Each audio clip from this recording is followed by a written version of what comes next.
Hello and welcome.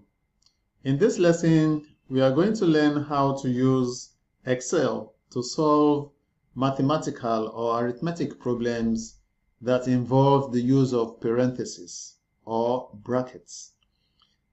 If, for instance, we have these three numbers and we want to create an equation. Let's say we have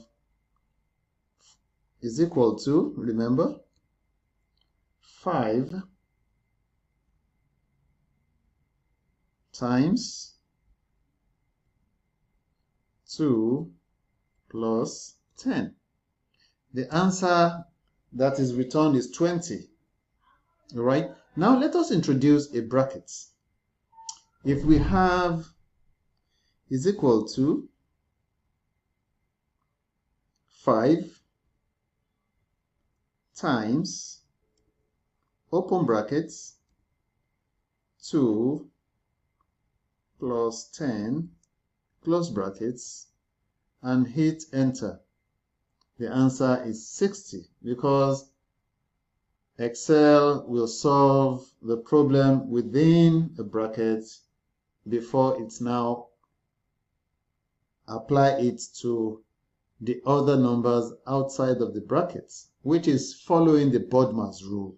I don't know if Excel comes before BODMAS or BODMAS is tailored after Excel's functionalities. So that is that. Let's look at another equation. If you have is equal to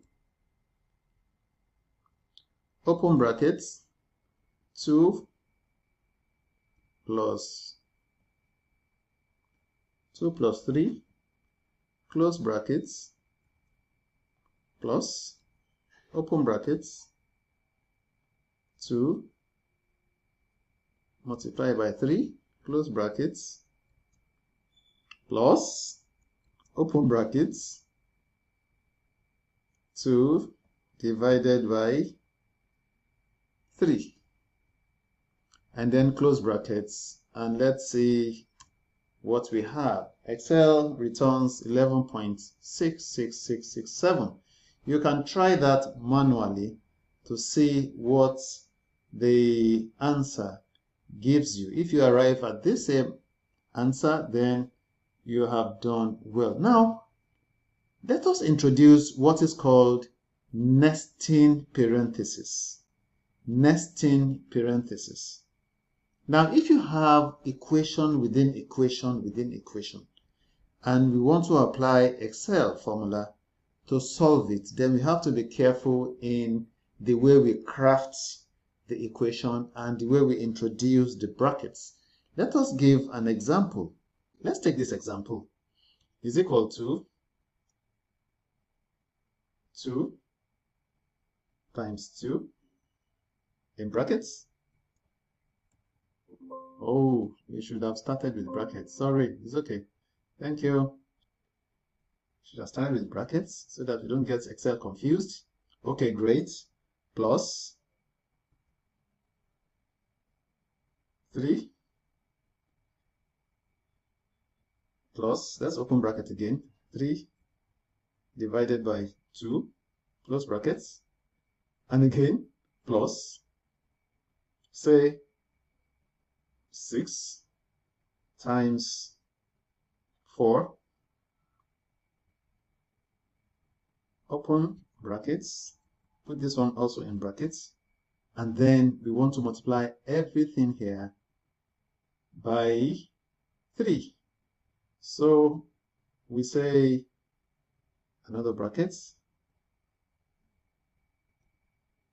times 3, and then we have to also introduce a bigger bracket here. As you can see, the inner brackets have been colored red separately, and then the outer bracket is colored black. So this is telling Excel, or Excel telling itself that, okay, you need to solve all these smaller equations before you now apply it to the bigger picture. And let's see what Excel returns. Excel returns 88.5. You can try this manually and see what you arrive at. That aspect of Excel that I've just solved is called nesting parenthesis, right? Because you have put the smaller brackets like in a next that is now enveloped by a bigger bracket. Continue to practice, and I'll see you in the next lesson.